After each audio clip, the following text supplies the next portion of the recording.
కూర్చో అర్థం కొంచెం ముందు చెప్పు.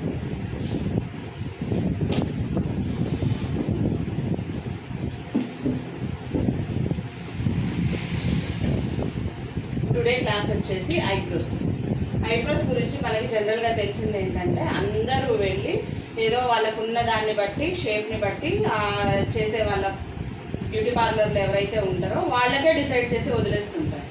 అయితే పార్లర్లో చేసే వాళ్ళు కూడా మెయిన్ చూసేది ఏంటంటే బోన్ షేప్ చూస్తారు. ఇప్పుడు ఐబ్రో మీరు ఇలా టచ్ చేసి చూడండి, ఇలా టచ్ చేస్తే బ్యాక్న ఒక బోన్ తగులుతుంది.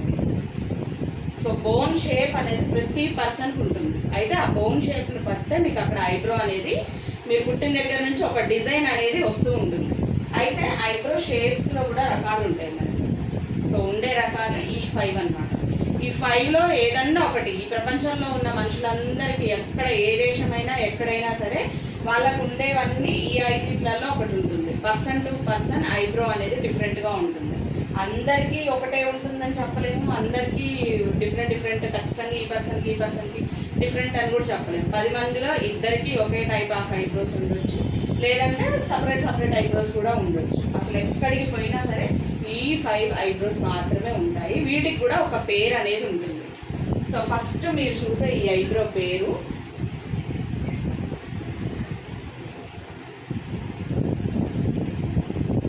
High arch. అంటే ఇది ఎలా వస్తుందంటే ఈ పర్సన్కి బోన్ అనేది ఇక్కడ మధ్యలో షేప్ అనేది ఇలా కింద నుంచి డౌన్ నుంచి మిడిల్లోకి ఈ ప్లేస్లోనే కలుస్తుంది. అంటే ఈ ప్లేస్ చూడండి, ఈ ప్లేస్కి మీకు ఈక్వల్గా కనిపిస్తుంది. అవునా?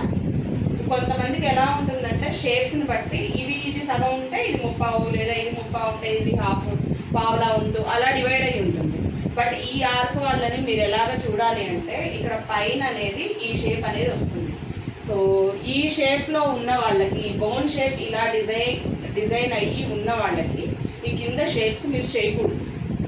ఈ కింద షేప్స్ మీరు ఏమి టచ్ చేసినా ఈ డిజైన్ అనేది దెబ్బతింటుంది, వాళ్ళ ఫేస్కి ఉన్న ఆ వాల్యూ అనేది పోతుంది.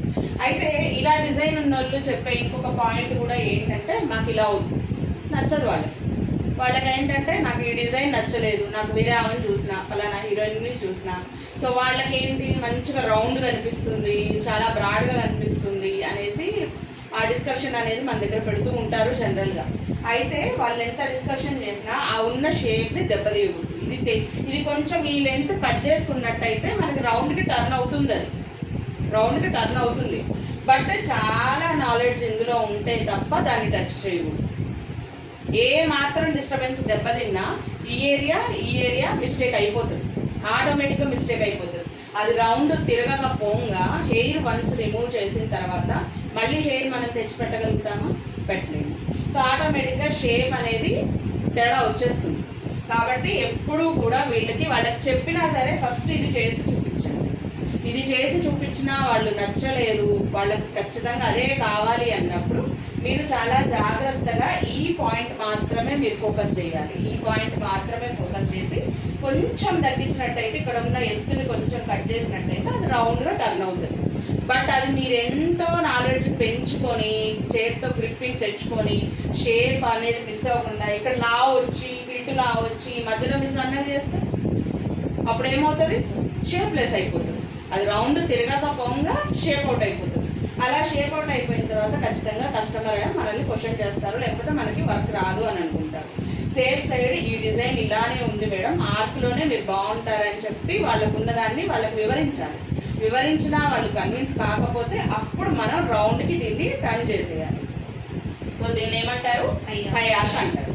సో ఈ మిడిల్ ప్లేస్ దీన్ని ఎలా మీరు ఐడెంటిఫై చేయాలి?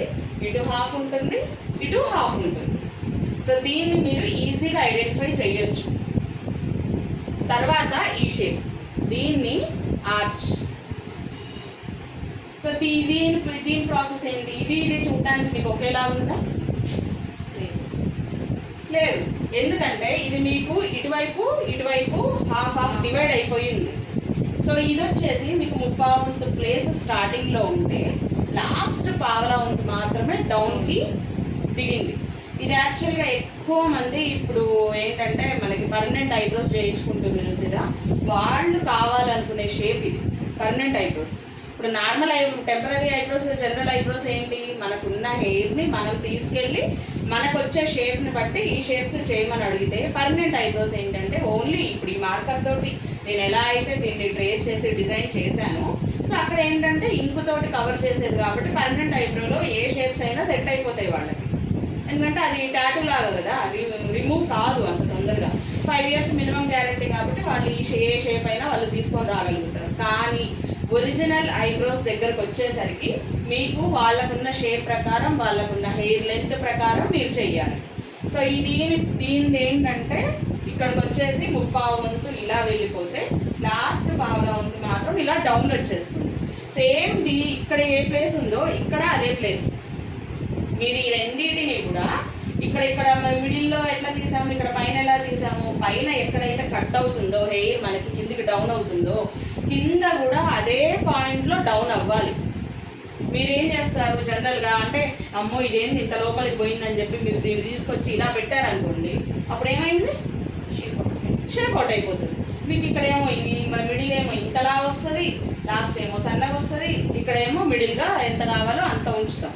సో మనం ఈ తీసేటప్పుడు మనం ఎప్పుడైతే పైనుంచి ఐబ్రో అనేది లాగుతామో, ఆ లాగినప్పుడు మనకు వచ్చే కన్ఫ్యూషన్ ఎటు సైడ్ మన బ్యాక్ని నిలబడి చేసే ఐ ఏంటి, లెఫ్ట్ సైడ్ ఐబ్రో మనం ఎప్పుడైనా పర్సన్ బ్యాక్ సైడ్లో నిలబడతాం.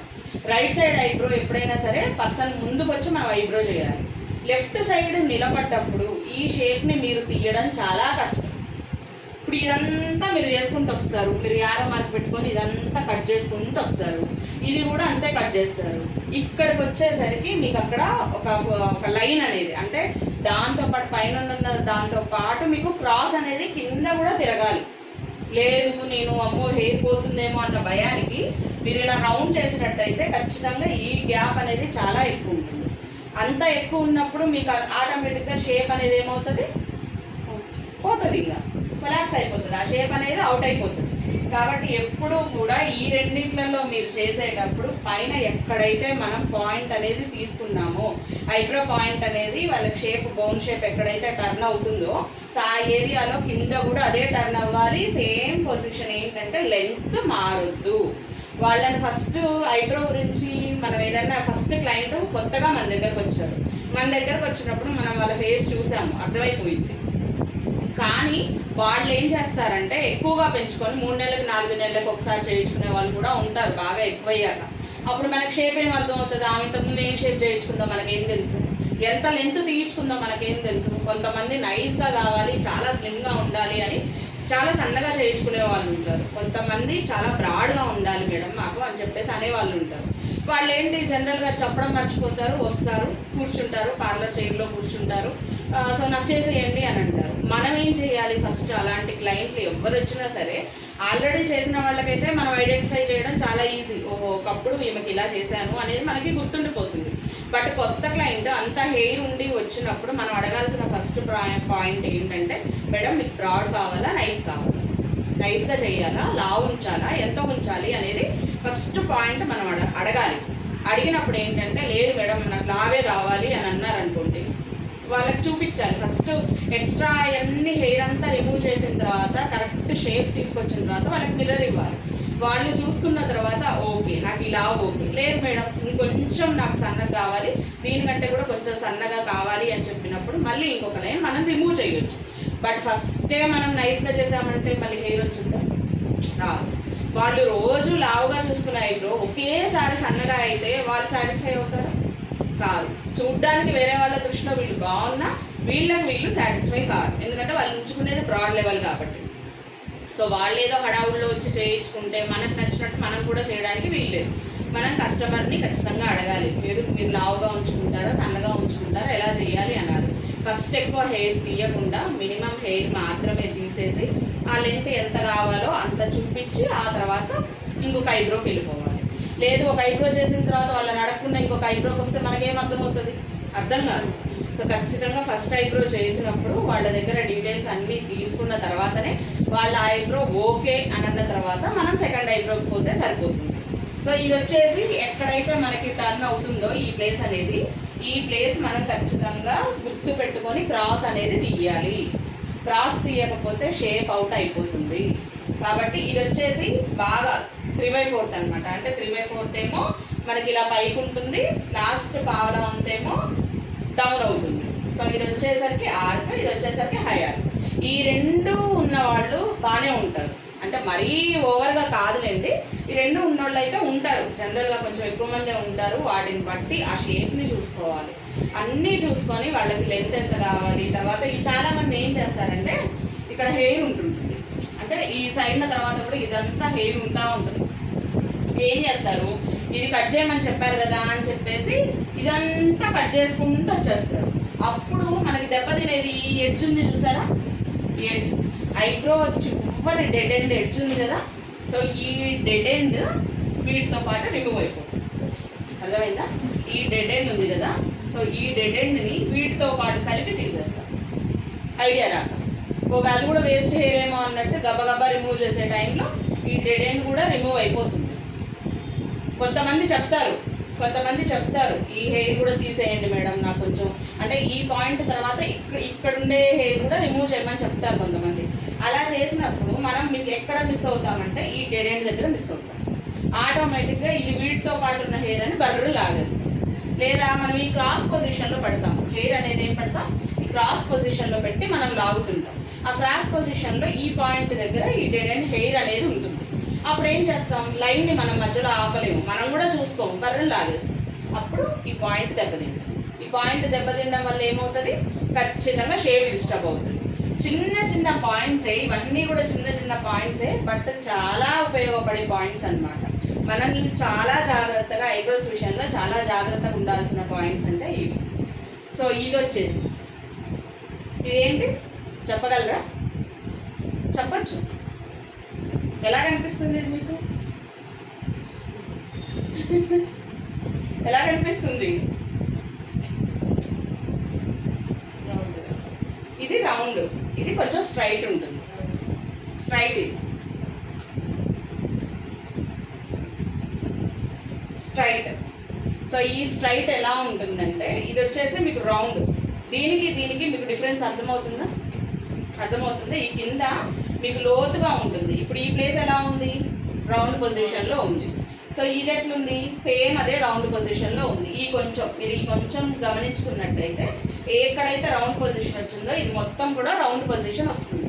సో ఇక్కడ రౌండ్ రాదు, ఈ ప్లేస్ అనేది రౌండ్ రాదు, ఇలా స్ట్రైటే ఉంటుంది. ఎడ్జ్ మాత్రమే మనకి డౌన్ వెళ్ళిపోతుంది. సో ఇది చాలా మందికి బాగానే ఉంటుంది, స్ట్రైట్ పొజిషన్ చాలా మందికి ఉంటుంది. కాకపోతే ఈ స్ట్రైట్ ఉన్న వాళ్ళకి మైనస్ పాయింట్ ఏంటంటే, మీరు చాలా మందిని గమనించండి, ఇలా స్ట్రైట్ ఉన్న వాళ్ళకి ఎడ్జ్ చాలా తక్కువ ఉంటుంది పాపం. ఇక్కడంతా హెయిర్ ఎంత ఉన్నా ఈ ఎడ్జ్ పాయింట్ దగ్గరకు వచ్చేసరికి చాలా తక్కువ ఉంటుంది. హెయిర్ అనేది వాల్యూమే తక్కువ ఉంటుంది వాళ్ళకి. బట్ ఆ ఉన్న వాల్యూమ్ని మనం ఏం చేయాలంటే తీసేయొద్దు. ఎంతవరకు ఎడ్జ్ పాయింట్ ఉందో అది గమనించుకొని అంత ఎడ్జ్ పాయింట్ మిస్ అవ్వకుండా మనం ఐబ్రో అనేది చేయాలి. కాబట్టి ఈ స్ట్రైట్ పెద్ద ఇబ్బంది లేదు. ఇందాక నేను మీకు ఇక్కడ చెప్పాను, గుర్తుందా, ఇలా తీసుకొని వస్తే ఇది ఎక్కువ కనిపిస్తుందని. సో దీనికి ఏంటి, మీరు ఈ ఐబ్రో ఈజీగా చేసేయచ్చు. ఇవి కనుక అలవాటు అయితే ఈ ఐబ్రో మీకు పెద్ద అసలు హార్డ్ వర్క్ అనేదే కాదు. ఇక్కడ మీకు ఈజీగా పైన ఎట్లయితే వచ్చిందో కింద కూడా అదే విధంగా వస్తుంది. మీరు రౌండ్ తిప్పడము, క్రాస్ తిప్పడము ఏం అవసరం లేదు. ఉన్నది ఏంటి, స్ట్రైట్ ఉంది. ఈ రెండు స్ట్రైటే ఉన్నాయి. సో మీరు తీసుకునే ఎడ్జ్ పాయింట్ అన్ని ఐబ్రోస్లోనూ ఉంటుంది కాబట్టి అది మీకు పెద్ద ప్రాబ్లం అయితే ఏముండదు. సో పైన ఎలా ఉందో కింద కూడా సేమ్ అదే విధంగా ఉంటుంది. దీన్ని ఏమంటారు, స్ట్రైట్ అంటారు. అసలు ఎంతో మందిలో ఏర్పోవచ్చు ఈ షేప్ అనేది. ఇది ఎలా కనిపిస్తుంది మీకు, ఎలా కనిపిస్తుంది, ఆల్ఫాబెట్లో ఎలా కనిపిస్తుంది, ఎస్ లాగా కనిపిస్తుంది. మనకి ఎలా ఉంటుంది, ఇది ఎస్ లాగా ఉంటుంది. అసలు ఈ ఐబ్రో చాలా చాలా చాలా తక్కువ మందికి, అసలు లక్షలో ఏ 10 మంది దొరుకుతారో ఏ 5 మంది దొరుకుతారో తెలియదు. చాలా చాలా చాలా తక్కువ మందికి ఉంటుంది ఈ షేప్ అనేది. ఇది బోన్ని బట్టే వస్తుంది. ఈ షేప్లో ఉంటే ఎక్కువ మైనస్లే ఉంటాయి, ప్లస్ కంటే కూడా బ్యూటీషియన్కి ఏమో మైనస్లు ఉంటాయి, క్లయింట్కి ఏమో ప్లస్ ఉంటుంది. ఎందుకంటే ఈ డిజైన్ వల్ల వాళ్ళు బాగా ఎలివేట్ అవుతారు. అసలు చూడంగానే ఈమె ఫేస్ ఇంత బాగుంది ఏంటి, అనేది ఐబ్రో బాగుందని ఎవరు అర్థం కాదు, ఫేసే బాగుంది అంటారు. సో ఎందుకంటే బికాస్ ఈ షేప్ అనేది అలా ఉంటుంది, చాలా బాగుంటుంది, చాలా డిఫరెంట్గా కనిపిస్తుంది. ఫేస్ అనేది చాలా డిఫరెంట్గా కనిపిస్తుంది అన్ని విధాలా. ప్లస్ ఏమో క్లయింట్కి, అన్ని విధాలా మైనస్ వచ్చి పార్లర్ చేసేవాళ్ళకి. జనరల్గా రారు, ఒకవేళ వచ్చినా సరే వాళ్ళని చాలా డెలికేట్గా మెయింటైన్ చేయగలగాలి మనం. సో ఇక్కడ వచ్చేసరికి ఇది పైకి ఉంటుంది, స్టార్టింగ్ పాయింట్ పైకి ఉంటుంది, ఇమీడియట్గా స్లైట్ డిస్టెన్స్ తోటి లోకి వెళ్ళిపోతుంది. ఇమీడియట్గా వెంటనే ఇక్కడ వచ్చేసి ఇక్కడ ఎడ్జ్ పైకి ఉంటుంది, మళ్ళీ లో వెళ్తుంది, మళ్ళీ మిడిల్ పోతున్నా కొద్ది పైకి పోతుంది, మళ్ళీ కిందికి వస్తున్నా కొద్ది కిందికి వస్తుంది. అంటే పైన కూడా 4 టైమ్స్ మీరు చెక్ చేసుకోవాలి. హై లో 4 టైప్స్ పైన చెక్ చేసుకోవడం ఒకటైతే, సేమ్ దానిలాగానే కింద కూడా చెక్ చేసుకోవాలి. అంటే ఈచ్ ఐబ్రోకి మీరు 8 పాయింట్స్ గుర్తుంచుకోవాలి. హైలో. సో ఇలాగా మీరు ఈచ్ ఐబ్రోకి కూడా మీరు అన్ని పాయింట్స్ గుర్తుంచుకోవాలి. జనరల్గా ఈ షేప్ ఉన్న వాళ్ళు మ్యాక్సిమం రారు, ఒకవేళ వచ్చినా సరే మనం దాన్ని చేయగలగాలి. అంటే ఏ ఐబ్రో వచ్చినా పార్లర్లో ఈజీగా చేయగలిగేటట్టు ఉండాలి. కాబట్టి ఈ షేప్ అనేది మీకు తెలవాలి, కాబట్టి ఈ షేప్ గురించి కూడా నేను డెప్త్గా ఎక్స్ప్లెయిన్ చేస్తున్నాను. సో సేమ్ పైన ఎలా ఉందో కింద అలానే, ఎక్కడైతే మీకు ఇక్కడ పైన బెండ్ అవుతుందో కింద కూడా అదే ప్లేస్లో బెండ్ అవుతుంది. ఈ ఎడ్జ్ అనేది అన్నిటికీ సమానంగానే ఉంటుంది, ఈక్వల్గానే. ప్రతి షేప్కి ఎండింగ్ పాయింట్ చాలా లోనే ఉంటుంది. సో స్టార్టింగ్ పాయింట్ దగ్గర మాత్రం మీరు ఖచ్చితంగా అబ్జర్వ్ చేసుకోవాలి. ఇమీడియట్గా టర్న్ అవుతుంది, ఇమీడియట్గా షేప్ అనేది టర్న్ అవుతుంది. సో ఇది మీరు గమనించుకోవాలి. ఇది ఎస్ షేప్.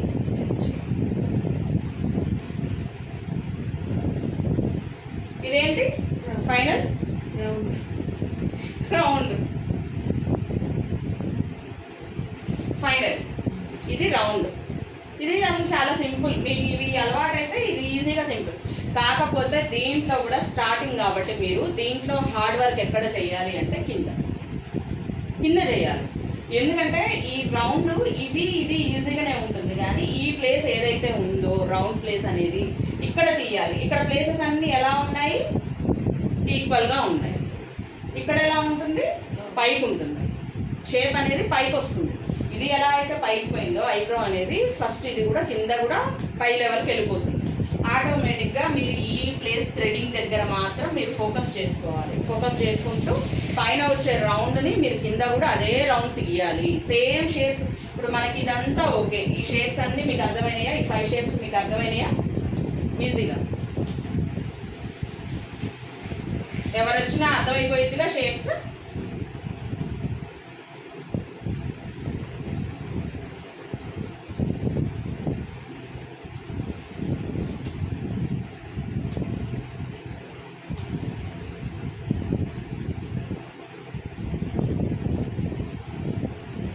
ఇప్పుడు ఇది ఐబ్రో.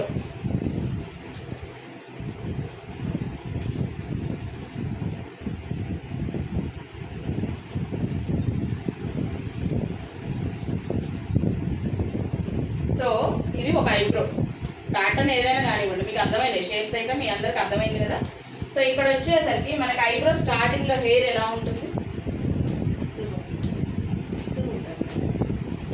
స్ట్రైట్ ఉంటుంది హెయిర్. మీరు ఏ ఐబ్రో అయినా సరే మీకు స్టార్టింగ్ ఎంత, జస్ట్ పావించు ఐబ్రో అనేది ఇలా స్ట్రైట్ ఉంటుంది.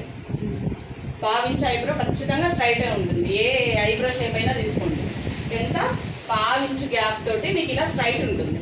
తర్వాత పావించు ఐబ్రో ఎలా ఉంటుంది జనరల్గా, అసలు మనకు ఒక ఐడియా కోసమైనా, తర్వాత ఈ పావించు తర్వాత నెక్స్ట్ పావించు హెయిర్ ఎలా ఉంటుందంటే ఈ కింది నుంచే క్రాస్ వస్తుంది. ఓకే, క్రాస్ ఫస్ట్ ఎలా ఉంటుంది, స్ట్రైట్ ఉంటుంది, తర్వాత ఎలా ఉంటుంది, క్రాస్ ఉంటుంది. సో ఇలా క్రాస్ వెళ్ళిపోయిన తర్వాత ఇక్కడ ఏదైతే బెండింగ్ పాయింట్ వచ్చిందో ఎలా వెళ్ళిపోతుంది, హాఫ్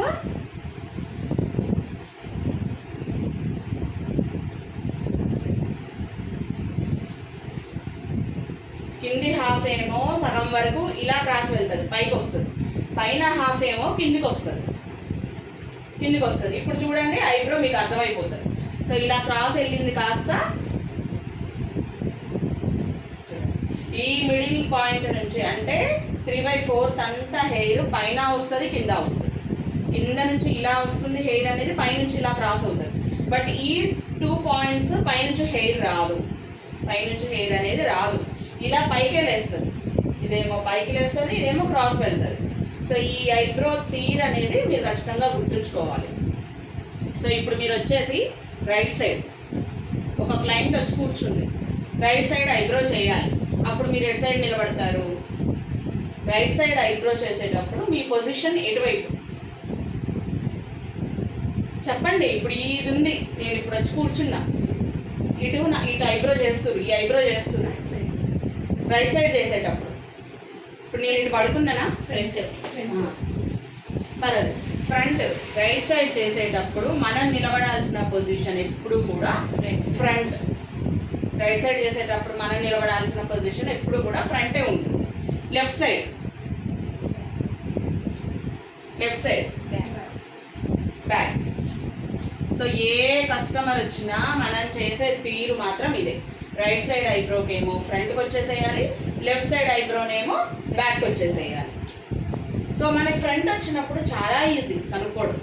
అంటే షేప్ ఎటు తిరుగుంది, ఎలా తీయాలి, రివర్స్లో ఎలా లాగాలి, షేప్ కరెక్ట్గా వచ్చిందా లేదా, పైన కింద ఈక్వల్గా ఉందా లేదా, కింద కూడా రౌండ్ వచ్చిందా, కింద కూడా ఆర్క్ వచ్చిందా, పర్ఫెక్ట్ స్ట్రైట్ వచ్చిందా, లెంత్ ఎంత వచ్చిందా అనేది మనకి రైట్ సైడ్ ఐబ్రో చేసేటప్పుడు చాలా ఈజీగా ఐడెంటిఫై చేయగలుగుతాము, పర్ఫెక్ట్గా చేయగలుగుతాము.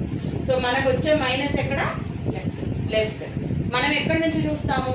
క్లయింట్ పై నుంచి చూస్తాము. క్లయింట్ పై నుంచి చూసినప్పుడు ఈ పొజిషన్లో మనం నిలబడ్డప్పుడు మనకి ఎలా కనిపిస్తుంది? హెయిర్ ఈ పైన ఉన్న పార్ట్ కనిపిస్తుంది, ఎక్స్ట్రా హెయిర్ ఏమున్నా పైన ఉన్నది కనిపిస్తుంది. మరి కింద ఈ ఈక్వల్ గుర్తుపట్టాలి, ఈ మిడిల్ పాయింట్స్ గుర్తుపట్టాలి, ఎండింగ్ పాయింట్స్ గుర్తుపట్టాలి. అది కూడా క్లయింట్ పట్టుకోమని చెప్పి వాళ్ళు కరెక్ట్గా పట్టుకుంటే చేయగలం. ఇది మనం చేసేది హాఫ్ అయితే క్లయింట్ పట్టుకునే విధానం కూడా హాఫ్. కొంతమంది ఏం చేస్తారు, కిందికి గట్టిగా స్కిన్ ఇలా లాగుతారు, పైన ఇలా లైట్గా పట్టుకుంటారు. అప్పుడు నా ఐబ్రో ఏమైంది? పూర్తిగా కిందికి వచ్చింది. పూర్తిగా కిందికి వచ్చినప్పుడు మనకేమనిపిస్తుంది? ఇంతకి ఈ ఐబ్రో ఇక్కడ ఉండాల్సిన ఐబ్రో ఇక్కడికి దిగినప్పుడు మనకేమనిపిస్తుంది? అమ్మ నేను రౌండే చేసిందా, లేకపోతే నేను ఆర్క్ చేసిందా, ఎక్కడైనా షేప్ అవుట్ అయిందా అనే డౌట్ ఖచ్చితంగా రావాలి. స్టార్టింగ్ స్టేజ్లో ఉన్న వాళ్ళకి రావాలి. అలా వచ్చినప్పుడు ఏం చేస్తారంటే ఒక లైన్ ఎక్కువ వదిలేస్తారు. వాళ్ళు చేతులు రిమూవ్ చేసేసిన తర్వాత మనం చెక్ చేసుకుంటాం, ముందుకు వచ్చి చెక్ చేసుకుంటాం. ఓకే కరెక్ట్గా వచ్చింది, లేదు ఒక లైన్ వదిలేసాను. అప్పుడు మళ్ళీ సెకండ్ టైం క్లయింట్ పట్టుకున్నప్పుడు మనం వచ్చి లాగేది 1 లైనే కాబట్టి మనం ఈజీగా ఐడెంటిఫై చేసి లాగేయచ్చు. ఫస్టే మనం ఒక డిసైడ్కి వచ్చేసి ఇది కరెక్టే అనుకొని లాగామనుకోండి ఎక్కువ హెయిర్ పోతుంది. లెఫ్ట్ ఐబ్రో ఎప్పుడైతే హెయిర్ ఎక్కువ పోతుందో అప్పుడు మళ్ళీ మనం వచ్చి రైట్ ఐబ్రోని సెట్ చేసుకోవాలి.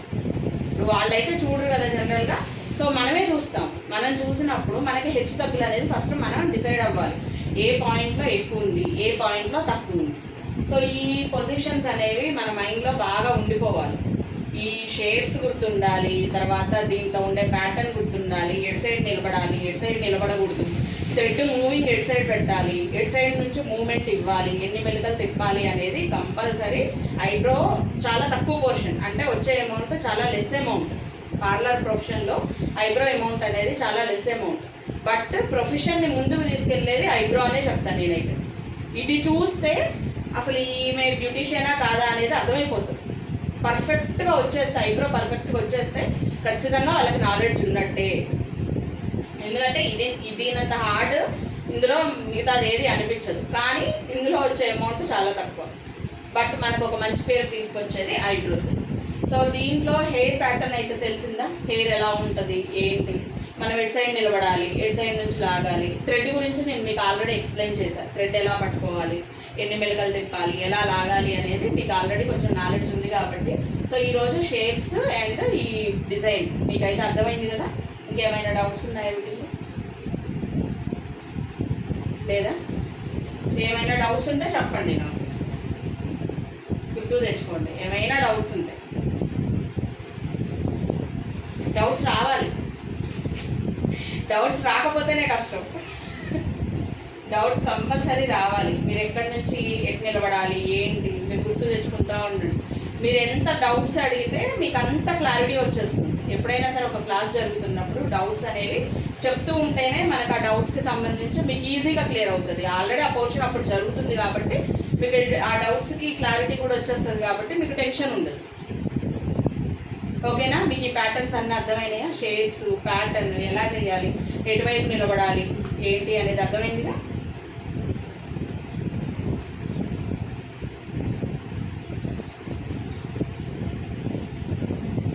చాలామంది ఏం చేస్తారంటే ఐబ్రో చేసేటప్పుడు థ్రెడ్ తడపండి, నీళ్ళల్లో తడపండి.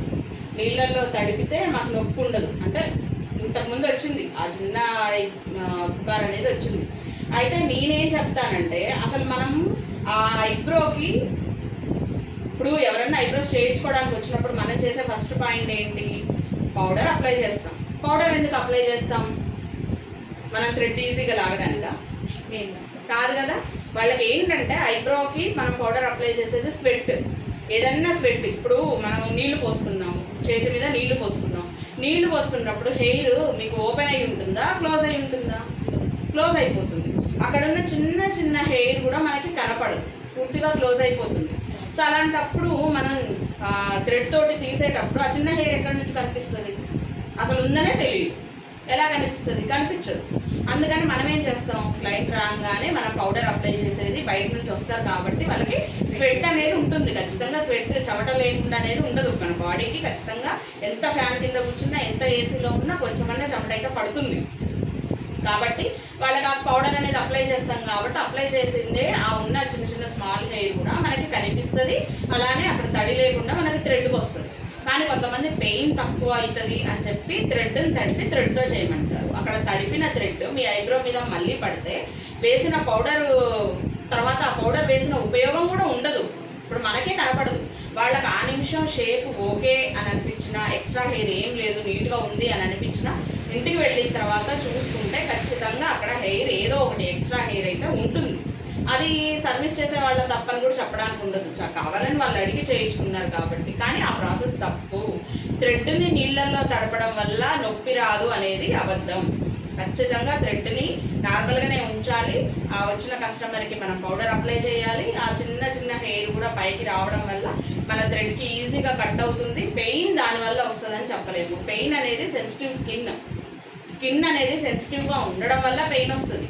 అంతే తప్పించి ఖచ్చితంగా థ్రెడ్ వల్ల పెయిన్ వస్తుంది అనేది జరగదు. మరి మిగతా వాళ్ళకు కూడా రావాలి కదా.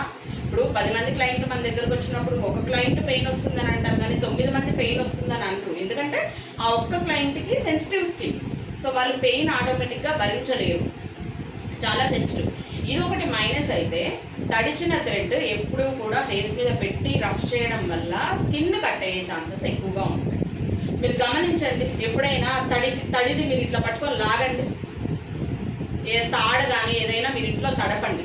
తడిపింది ఇలా పట్టుకొని లాగండి. ఇక్కడంతా మీకు రఫ్ అయిపోయింది, చేతులు రెడ్డిష్ వచ్చేస్తుంది, మీకు సైడ్ ఎఫెక్ట్ తెలుస్తుంది. అదే పొడిది లాగండి, ఏమవ్వదు. పొడి దానివల్ల మీకు సైడ్ ఎఫెక్ట్ ఏం రాదు. చేతులు ర్యాషెస్ రావడం కానీ, చెయ్యి రెడ్గా కావడం కానీ, థ్రెడ్ ఇలా పట్టుకొని లాగండి, మీకు అర్థమైపోతుంది తడిది ఎలా ఉంటుంది, పొడిది ఎలా ఉంటుంది అని.